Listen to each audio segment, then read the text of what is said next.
monde et bienvenue à la séance ordinaire du lundi 21 mars 2022 à 20h à l'Hôtel de Ville de Sainte-Terre. L'ordre du jour, présence. 2. Adoption de l'ordre du jour et sujet ajouté s'il y a lieu. 3. Approbation du procès-verbal de la séance ordinaire du 7 mars 2022. Au point 4, administration et ressources humaines. 4.1, approbation de la liste des comptes à payer. 4.2, adoption du règlement numéro 2022-708, modifiant le règlement numéro 2018-656 sur la gestion contractuelle. 4.3, avis favorable au ministère de l'Énergie et des Ressources naturelles concernant le lot 5 371 610. 4.4, dépôt d'un rapport d'audit. 4.5, solidarité envers le peuple ukrainien. 4.6, appropriation de surplus, réserve financière pour la tenue des élections municipales. Au point 5, travaux publics, urbanisme et environnement. 5.1, dépôt du certificat, règlement d'emprunt numéro 2022-704. 5.2, mandat à Murdoch-Archambault, ordonnance en vertu des articles 227 et suivants de la loi sur l'aménagement de l'urbanisme concernant l'immeuble situé au 563 A et 563B, 13e avenue. 5.3, taux de location des équipements. Au point 6, santé, personnes âgées, logement et famille. 6.1, entente relative au programme de supplément au loyer. 6.2, approbation des prévisions budgétaires révisées 2021 du transport collectif BEL. Et dans les sujets ajoutés, au point 7.1, on va voir signature des effets bancaires et accéder à faire. Au point 8, période de questions. Et 9, levée de la séance. Est-ce que les présences étaient prises, Mme Veillette? Oui. Donc, est-ce qu'il y avait un proposeur pour l'ordre du jour avec l'ajout du point 7.1? M. Paquin, un secondaire. M. Fournier. Au point 3, approbation du procès-verbal de la séance ordinaire du 7 mars 2002. Est-ce que j'avais un proposeur? Madame Allaire, un secondaire. Madame Trottier. Donc, au point 4, administration et ressources humaines. Au point 4.1, approbation de la liste des comptes à payer. Madame Allaire. Je propose que la Ville de Sainte-Terre approuve la liste des comptes à payer, préalablement vérifiée par la conseillère Francine Trottier, au montant de 231 775,44 au fonds de l'État des activités financières et au montant de 2 874,38 au fonds de l'État des activités d'investissement. Parfait, c'est secondé par? Je seconde. Monsieur Paquin.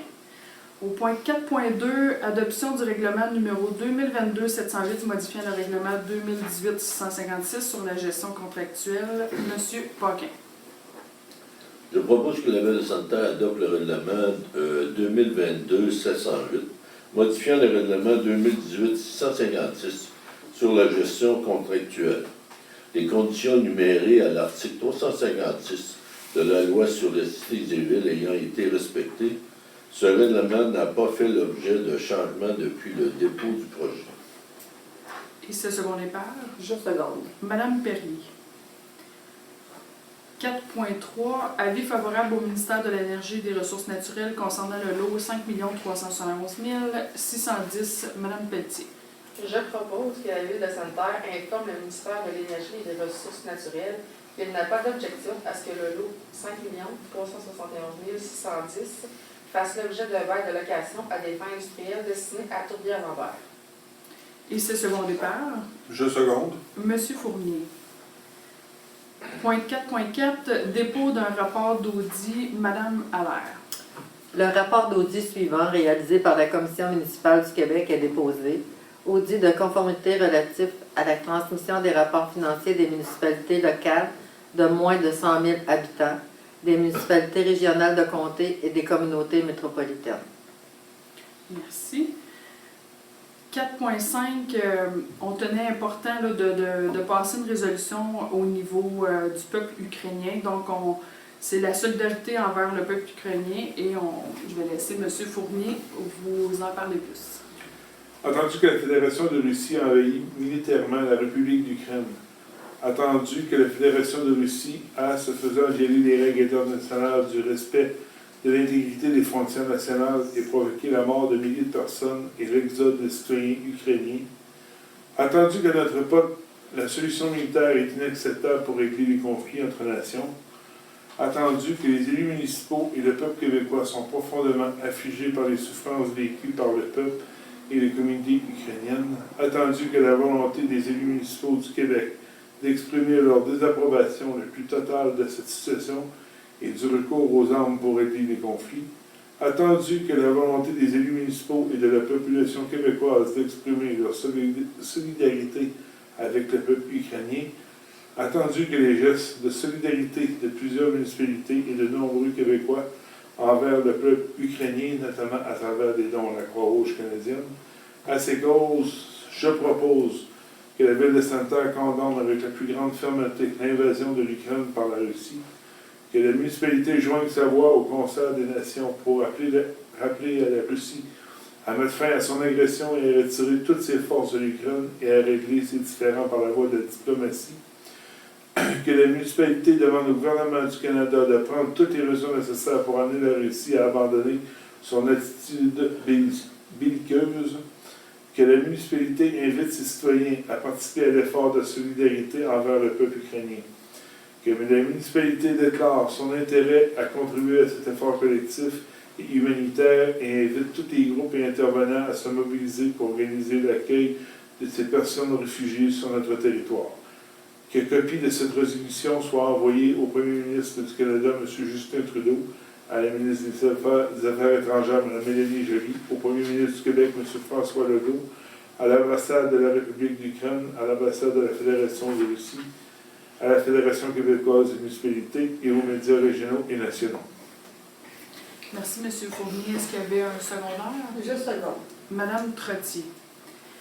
Au point 4.6, appropriation du surplus réserve financière pour la tenue des élections municipales, Madame Pelletier. Je propose que la Ville de Sainte-Terre approprie du surplus déclaré aux derniers états financiers un montant de 7 500 $ qui sera affecté à la réserve financière pour la tenue des élections municipales créée en vertu du règlement 2022-707. Et c'est selon départ. Je seconde. Monsieur Fournier. Au point 5, travaux publics, urbanisme et environnement, 5.1, dépôt du certificat règlement d'emprunt numéro 2022-704, Madame Trottier. La greffière fait le dépôt du certificat établissant le résultat de la procédure de demande de scrutin référendaire relatif au règlement 2022-704 décrétant un emprunt de 615 116 $ relatif à des services professionnels en ingénierie pour la conception et la surveillance de travaux d'infrastructures municipales de divers tronçons de rue. Merci. 5.2, mandat à Murdoch-Archambault, Madame Perrier. Je propose que la Ville confie le mandat à Murdoch-Archambault, une ordonnance en vertu des articles 227 et suivants de la Loi sur l'aménagement et l'urbanisme concernant l'immeuble situé au 563A et 563B, 13e avenue. Et c'est second départ. Je seconde. Monsieur Fournier. Le point 5.3, taux de location des équipements, Madame Allaire. Je propose que la Ville de Sainte-Terre décrète les taux horaires de location des équipements municipaux pour la période du 1er avril 2022 au 31 mars 2023, tel que présenté, que ces montants incluent le taux de l'opérateur si applicable, que ces taux soient valides durant les heures régulières de travail, qu'une tarification minimale de 3 heures selon l'équipement utilisé s'applique lors des appels d'urgence en dehors des heures régulières. Et c'est second départ. Je seconde. Madame Trottier. Au point 6, santé, personnes âgées, logement et famille, 6.1, entente relative au programme de supplément au loyer, Madame Trottier. Je propose que la Ville de Sainte-Terre accepte de signer une entente relative au programme de supplément au loyer dans le cadre du programme supplément au loyer marché privé SLI avec la Société d'habitation du Québec et l'Office municipal d'habitation de Sainte-Terre et accepte que l'entente soit renouvelée pour la période du 1er juillet 2022 au 31 mars 2023. Que la Ville de Sainte-Terre autorise la mairesse ou la mairesse suppléante et la greffière ou la greffière adjointe à signer tous les documents nécessaires. Que la Ville de Sainte-Terre autorise l'Office municipal d'habitation de Sainte-Terre à gérer le programme du supplément au loyer et qu'elle s'engage à payer 10% des coûts de subvention et de gestion du supplément au loyer et tout coût additionnel non accepté par la société et inhérent au non-respect de cette entente. Et c'est secondé par Je seconde. Madame Perrier. Le point 6.2, approbation des prévisions budgétaires révisées 2021 du transport collectif Bell. Madame Pelletier. Je propose que la Ville de Sainte-Terre approuve les prévisions budgétaires révisées de l'année 2021 du transport collectif Ville au montant de 199 000 pour les revenus et de 199 000 pour les dépenses. Que la participation de la Ville à l'égard de la contribution fixée à 39 640 pour que la Ville, la municipalité paroisse et la municipalité de Bellecour soient calculées au prorata de sa richesse foncière uniformisée. Et c'est secondé par Je seconde. Monsieur Fournier. Au point 7, dans les sujets ajoutés, on avait le point signature 7.1, signature des effets bancaires et accéder à faire. Madame Allaire. Je propose que Mme Nathalie-Anne Pelchat, mairesse, et Mme Carole Lambert, directrice du service administratif et trésorière, soient autorisées à signer les effets bancaires du compte que la Ville de Sainte-Terre détient à la Caisse des Jardins de l'Est de l'Abitibi, que M. Jean-Maurice Matt et Mme Lynne Prévost soient retirés de la liste de signataires, que Mme Carole Lambert devienne l'administrateur principal dans Accéder à faire, que ces changements soient effectifs à compter du 1er avril 2022. Et c'est secondé par Je seconde. Monsieur Paquet. Au point 8, période de questions, on n'avait pas reçu de questions. 9, la levée de la séance. Et je vous informe que la prochaine séance va avoir lieu le 4 avril prochain. Et elle va pouvoir être en présentiel. Donc, on va pouvoir accueillir les citoyens qui veulent venir dans la salle. Mais également aussi, on va continuer à faire des vidéos. Donc, des visioconférences, bien, vous allez pouvoir visionner les vidéos des séances quand même si vous n'avez pas la chance de vous déplacer. Mais en espérant vous voir nombreux le 4 avril prochain pour cette prochaine séance. Donc, à la prochaine. Merci. Bonne soirée.